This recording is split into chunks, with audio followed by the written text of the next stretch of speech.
So if you want to understand, if you really want to understand how the American government actually works at the highest levels, and if you want to know why they don't teach history anymore, one thing you should know is that the most popular president in American history was Richard Nixon. Richard Nixon. Yet somehow, without a single vote being cast by a single American voter, Richard Nixon was kicked out of office and replaced by the only unelected president in American history.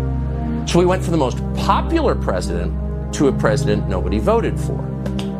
Wait a minute, you may ask. Why didn't I know that? Wasn't Richard Nixon a criminal? Wasn't he despised by all decent people? No, he wasn't. In fact, if any president could claim to be the people's choice, it was Richard Nixon. Richard Nixon was re-elected in 1972 by the largest margin of the popular vote ever recorded before or since. Nixon got 17 million more votes than his opponent. Less than 2 years later, he was gone. He was forced to resign. And in his place, an obedient servant of the federal agencies called Gerald Ford took over the White House. How did that happen? Well, it's a long story, but here are the highlights, and they tell you a lot. Richard Nixon believed that elements in the federal bureaucracy were working to undermine the American system of government, and had been doing that for a long time. He often said that. He was absolutely right. On June 23, 1972, Nixon met with the then CIA Director Richard Helms at the White House.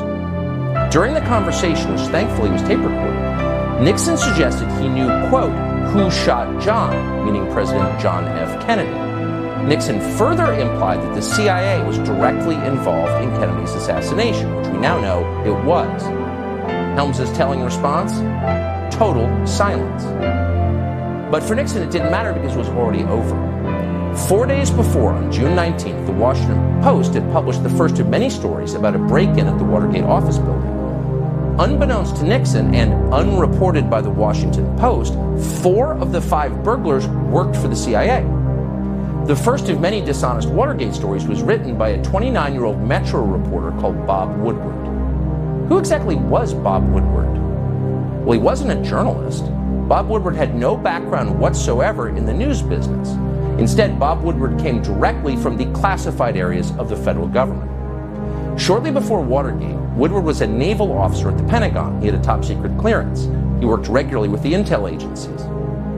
At times, Woodward was even detailed to the Nixon White House, where he interacted with Richard Nixon's top aides. Soon after leaving the Navy, for reasons that have never been clear, Woodward was hired by the most powerful news outlet in Washington and assigned the biggest story in the country. And just to make it crystal clear what was actually happening, Woodward's main source for his Watergate series was the deputy director of the FBI, Mark Felt. And Mark Felt ran, and we're not making this up, the FBI's COINTELPRO program, which was designed to secretly discredit political actors the federal agencies wanted to destroy, people like Richard Nixon. And at the same time, those same agencies were also working to take down Nixon's elected vice president, Spiro Agnew. In the fall of 1973, Agnew was indicted for tax evasion and forced to resign. His replacement was a colorless congressman from Grand Rapids called Gerald Ford. What was Ford's qualification for the job? Well, he had served on the Warren Commission, which absolved the CIA of responsibility for President Kennedy's murder. Nixon was strong-armed into accepting Gerald Ford by Democrats in Congress. Quote, "We gave Nixon no choice but Ford," Speaker of the House Carl Albert later boasted. 8 months later, Gerald Ford of the Warren Commission was the President of the United States. See how that works?